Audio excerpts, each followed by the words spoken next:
ओम शांति। आज की मुरली का सार है, मीठे बच्चे, बाप आए हैं तुम्हें ज्ञान का तीसरा नेत्र देने, जिससे तुम सृष्टि के आदि मध्य अंत को जान बुद्धिमान बने हो। आज का प्रश्न है, आत्मा और शरीर दोनों को पवित्र बनाने तथा रजाई पद का अधिकार लेने की सहज विधि क्या है? उत्तर है, तुम्हारे पास देह सहित जो भी पुराना कखपन है उसे एक्सचेंज करो, बाप के हवाले कर दो, पूरा बलि चढ़ो, बाप को ट्रस्टी बनाओ, श्रीमत पर चलते रहो तो आत्मा और शरीर दोनों पवित्र बन जाएंगे, राजाई पद प्राप्त हो जाएगा। जनक भी बलि चढ़ा तो उनको जीवन मुक्ति मिली। तुम बच्चे भी बाप को वारिस बनाओ तो 21 जन्मों का अधिकार मिल जाएगा। आज गीत बजा, नयनहीन को राह दिखाओ प्रभु। ओम शांति। बच्चों ने गीत सुना। यह भक्त भगवान को पुकारते हैं।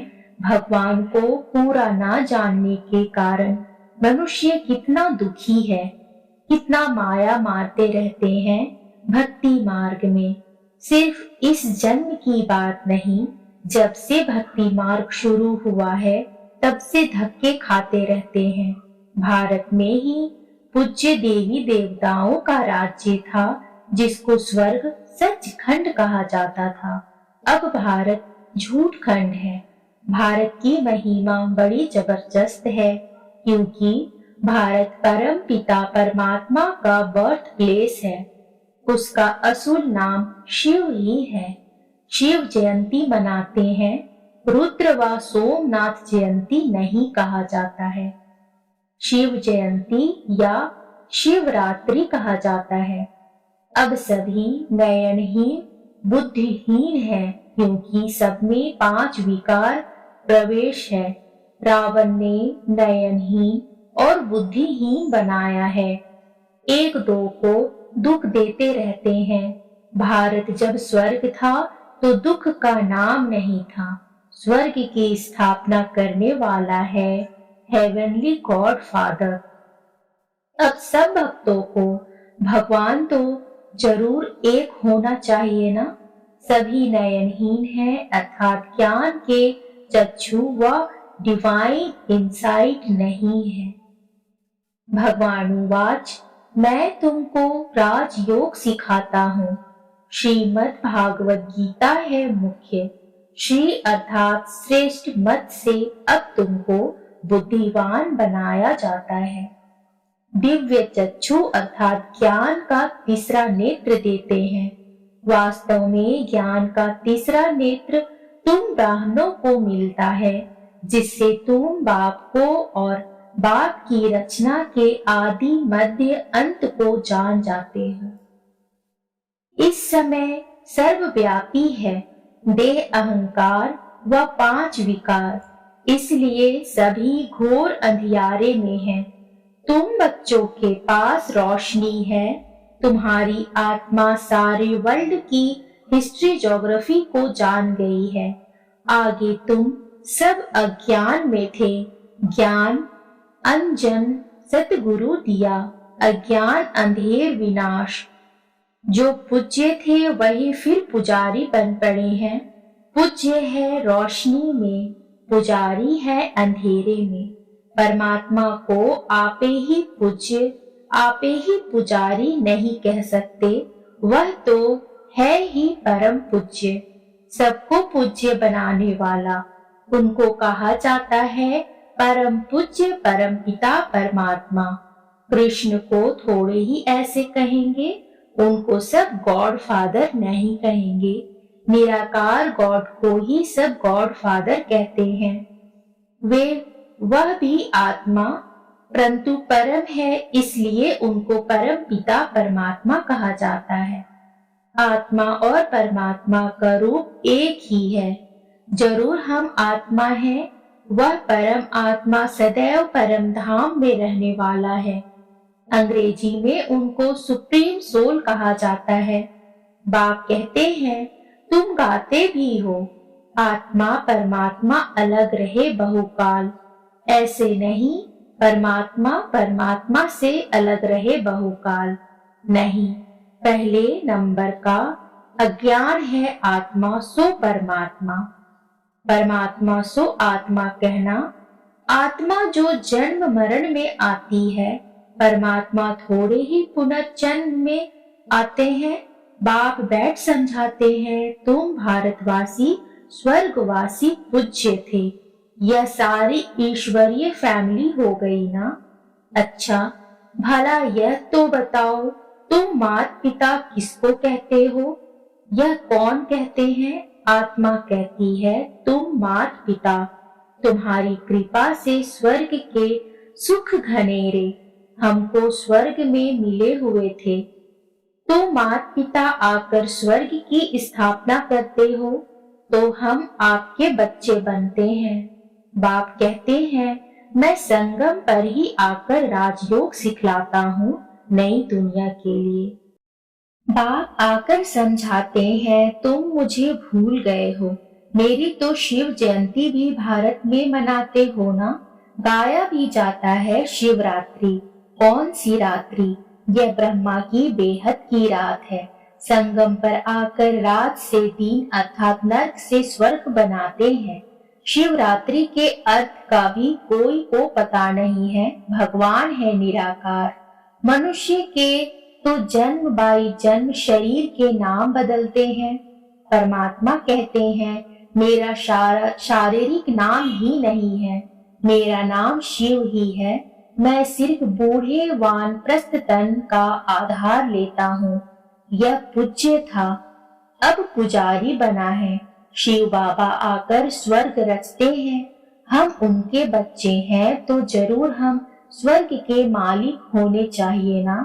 वह शिव बाबा है उच्च ते उच्च। ब्रह्मा विष्णु शंकर का पाठ अपना अपना है।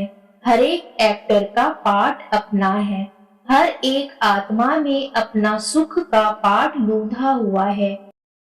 बाप कल्प कल्प आकर भारतवासियों को स्वर्गवासी बनाते हैं, उसको भूल गए हैं। कहते हैं फलाना स्वर्गवासी हुआ। अरे अब तो नर्क है तो पुनर्जन्म जरूर नर्क में ही लेंगे ना।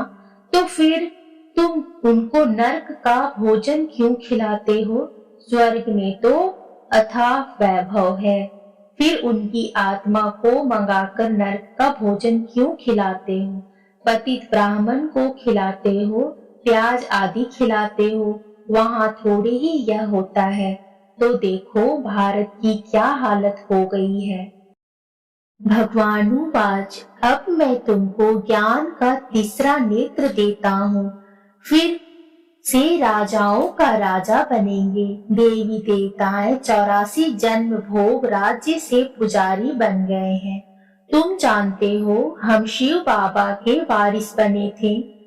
शिव बाबा ने स्वर्गवासी बनाया था, तब उनको सब याद करते हैं। ओ गॉड फादर रहम करो। साधु भी साधना करते हैं क्योंकि यहाँ दुख है तो निर्वाण धाम जाना चाहते हैं। आत्मा परमात्मा में लीन तो होती नहीं, यह समझना भूल है। अब तुम कहते हो हम आत्मा परम धाम में रहने वाली है। हम आत्मा सो देवी देवता कुल में आएंगी, फिर 84 जन्म भोगेगी। हम सो आत्मा फिर दैवी कुल क्षत्रिय कुल से वैश्य शूद्र में आएंगे। शिव बाबा जन्म मरण में नहीं आते, सिर्फ आकर भारत को स्वर्ग बनाते हैं। गाया भी जाता है सतयुग में सूर्यवंशी श्री लक्ष्मी नारायण की डिनाइस्टी थी। जैसे क्रिश्चियन घराने में Edward the first, Edward the second, third चलता है, वैसे ही वहाँ भी Lakshmi Narayan the first, Lakshmi Narayan the second, third, ऐसे 8 डिनाइस्टी चलती है। अभी तुम ब्राह्मणों का तीसरा नेत्र खुला है। बाप बैठ आत्माओं से बात करते हैं। तुम ऐसे 84 का चक्र लगाकर इतने इतने जन्म लेते आए हो।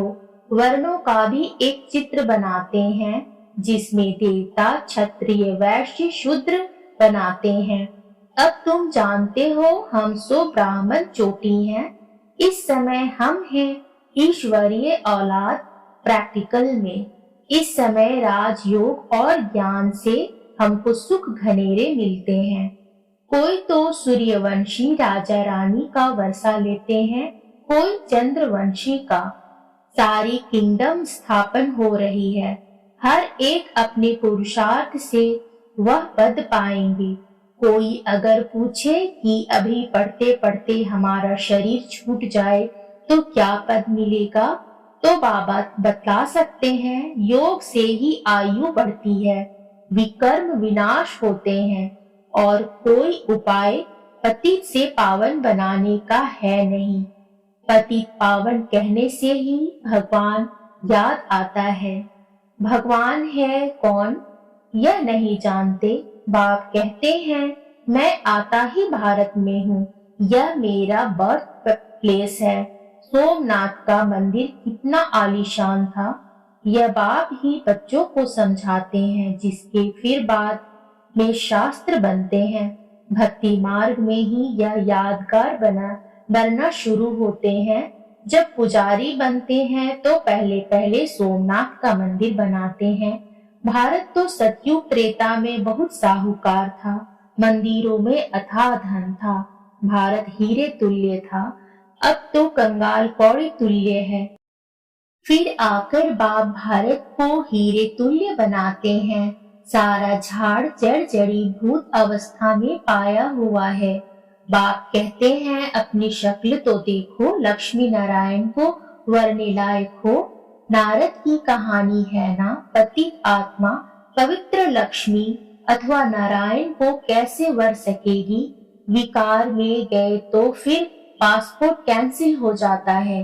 अपने आप को देखा जाता है कि हम ऐसा पुरुषार्थ करते हैं जो बाबा मम्मा के गद्दी नशीन बन सके। यह है ही पतित दुनिया, पवित्रता है मुख्य। अब तो no health, no wealth, no happiness. यह पुण्य के पानी मिसल अर्थात मृत कृष्णा राज्य है। इस पर भी दुर्योधन की कहानी शास्त्रों में दुर्योधन विकारी को कहा जाता है। द्रौपदी कहती है हमारी लाज रखो। यह द्रौपदियां है ना, बाप कितना अच्छी रीति समझाते हैं। जितना बुद्धि योग पूरा लगा हुआ होगा तो धारणा भी होगी। नॉलेज ब्रह्मचर्य में ही पढ़ी जाती है। बाप कहते हैं गृहस्थ व्यवहार में रहते कमल फूल समान रहना है, दोनों तरफ निभाना है, वरना मरना भी जरूर है। मरने समय मनुष्य को मंत्र देते हैं। बाप कहते हैं तुम सब मरने वाले हो, मैं कालों का काल सबको वापस ले जाने वाला हूँ, तो खुशी होनी चाहिए ना। फिर जो अच्छी रीति पढ़ेंगे वह स्वर्ग के मालिक बनेंगे, नहीं पढ़ेंगे तो प्रजापद पाएंगे। यहाँ तुम आए हो राज्य पद पाने, यह पढ़ाई है, इसमें अंधश्रद्धा की बात नहीं। यह पढ़ाई है रजाई के लिए, जैसे उस पढ़ाई की एम ऑब्जेक्ट है। बैरिस्टर बनेगा तो योग जरूर पढ़ाने वाले टीचर से रखना पड़े। यहाँ तुमको भगवान पढ़ाते हैं तो उनसे योग लगाना है। बाप कहते हैं मैं परमधाम बहुत दूर दूर से आता हूँ। परमधाम कितना उच्च है, सूक्ष्म वतन से भी उच्च है। वहां से आने में मुझे 1 सेकंड लगता है, उनसे तीखा और कुछ हो नहीं सकता। सेकंड में जीवन मुक्ति देता हूँ। जनक का मिसाल है ना। अभी तो नर्क पुरानी दुनिया है, नई दुनिया स्वर्ग को कहा जाता है। बाप नर्क का विनाश कराए स्वर्ग की स्थापना कराते हैं। बाकी उनको सर्वव्यापी कहने से क्या मिलेगा, कुछ भी नहीं। बाप तो आकर स्वर्ग का मालिक बनाते हैं, बाकी सभी आत्माएं शांति धाम चली जाएंगी। आत्मा अमर है, उसको पाठ भी अमर मिला हुआ है। फिर आत्मा छोटी बड़ी कैसे हो सकती। आत्मा है ही स्टार, बड़ी छोटी हो ना सके। अब तुम हो God fatherly students. God father knowledgeful blissful है, वह तुमको पढ़ा रहे हैं। तुम जानते हो इस पढ़ाई से हम 100 देवी देवता बनेंगे। तुम भारत की सेवा कर रहे हो।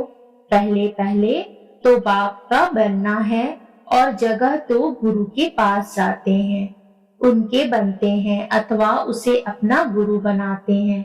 यहाँ तो है बाप, तो पहले बाप का बच्चा बनना पड़े। बाप बच्चों को अपनी जायदाद देते हैं। बाप कहते हैं बच्चे तुम एक्सचेंज करो, तुम्हारा कखपन हमारा, हमारा सब कुछ तुम्हारा। देह सहित जो कुछ है वह सब कुछ मेरे को दो। मैं तुम्हारी आत्मा और शरीर दोनों को पवित्र बना दूंगा और फिर रजाई पद भी दूंगा। तुम्हारे पास जो कुछ है वह बलि चढ़ो, मुझे ट्रस्टी बनाओ, मेरी श्रीमत पर चलो। जनक राज्य भाग्य सहित बलि चढ़ा तो उनको जीवन मुक्ति मिली। बाबा यह सभी कुछ आपका है। बाप कहते हैं मुझे वारिस बनाओ। मैं 21 जन्म तुमको वारिस बनाता हूँ। सिर्फ मेरी मत पर चलो, भल धंधा करो, विलायत जाओ, कुछ भी करो, सिर्फ मेरी मत पर चलो। खबरदार रहना है, माया घड़ी घड़ी पछाड़ेगी। विकर्म कोई नहीं करना है, कदम कदम श्रीमत पर चलना है तो तुम श्रेष्ठ बनेंगे। बाप तो दाता है, सिर्फ तुमको ट्रस्टी बनाते हैं। कहते भी हो यह बच्चे धन आदि सब भगवान का दिया हुआ है। अब भगवान कहते हैं मुझे दो, मैं एक्सचेंज करता हूँ, मैं प्रतिज्ञा करता हूँ, श्रीमत पर चलने से तुमको ऐसा श्रेष्ठ बनाऊंगा। यह है राजयोग। यह लक्ष्मी नारायण भी इस राजयोग से ऐसे बने हैं। बिड़ला जिसने लक्ष्मी नारायण का मंदिर बनाया वह खुद नहीं जानते हैं कि यह लक्ष्मी नारायण इतने धनवान कैसे बने। अब बाप समझाते हैं यहाँ के गरीब वहाँ साहूकार बनेंगे और साहूकारों का सब मिट्टी में मिल जाएगा। अच्छा, मीठे मीठे सिकील दे बच्चों प्रति माता पिता बाप दादा का याद प्यार और गुड मॉर्निंग। रूहानी बाप की रूहानी बच्चों को नमस्ते। रूहानी बच्चों की रूहानी बाप को नमस्ते नमस्ते नमस्ते बाबा नमस्ते। धारणा के लिए मुख्य सार है, पहला, माता पिता के गद्दी नशीन बनने के लिए पवित्रता की धारणा करनी है। दोनों तरफ निभाते हुए पढ़ाई पर पूरा ध्यान देना है। दूसरा है कोई भी विकर्म नहीं करना है, बहुत खबरदार हो, श्रीमत पर चलते रहना है, ट्रस्टी जरूर बनना है। आज का वरदान है अपने मस्तक बीच सदा बाप की स्मृति इमर्ज रखने वाले मस्तक मणि भव। मस्तक मणि अर्थात जिसके मस्तक में सदा बाप की याद रहे, इसी को ही ऊंची स्टेज कहा जाता है। अपने को सदा ऐसी ऊंची स्टेज पर स्थित रहने वाली श्रेष्ठ आत्मा समझ आगे बढ़ते रहो। जो इस ऊंची स्टेज पर रहते हैं वह नीचे की अनेक प्रकार की बातों को सहज पार कर लेते हैं। समस्याएं नीचे रह जाती है और स्वयं ऊपर हो जाते। मस्तक मणि का स्थान ही ऊंचा मस्तक है, इसलिए नीचे नहीं आना, सदा ऊपर रहो।